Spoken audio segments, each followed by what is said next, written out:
Hey guys, welcome back to the channel HR Vlogs. இன்னைக்கான வீடியோவில் ஒரு குயிக் ஈவினிங் ஸ்நாக் பார்க்கலாம் for the rainy season. இப்போ ஒரு பேன் எடுத்துகிட்டு அதில் எண்ணெய் சூடானதும் கடுகு போட்டுக்கலாம். இப்போ நான் ஒரு பிளேட்டில் வந்துட்டு ஒரு வெங்காயம், ஒரு தக்காளி, இன்னொரு பச்சை மிளகாய் சாப் பண்ணி வச்சுருக்கேன். இப்போது நம்ம வெங்காயத்தையும் பச்சை மிளகாயும் போட்டு நல்லா கொஞ்சம் நேரம் குக் பண்ணிக்கலாம். குக் பண்ணி அது ஒரு கலர் சேஞ்ச் ஆனதுக்கப்புறமா வந்து நம்ம தக்காளி எடுத்து அதில் போட்டு இனியுமே நல்லா குக் பண்ணிக்கலாம்.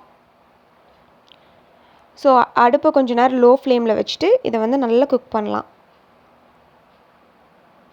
இது நல்லா குக் ஆகும்போது 1 ஸ்பூன் அளவுக்கு மஞ்சத்தூள், 1 ஸ்பூன் மிளகாய்த்தூள், 1 ஸ்பூன் உப்பு அண்டு உங்களுக்கு ஃப்ளேவருக்காக ரெட் சில்லி பவுடர் போட்டுக்கலாம்.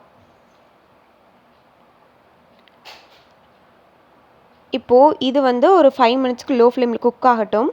இன்னொரு பேனில் கொஞ்சமாக ப்ரெட்டு கட் பண்ணி அதில் கொஞ்சமாக நெய் விட்டு நல்லா குக் பண்ணி எடுத்துக்கலாம்.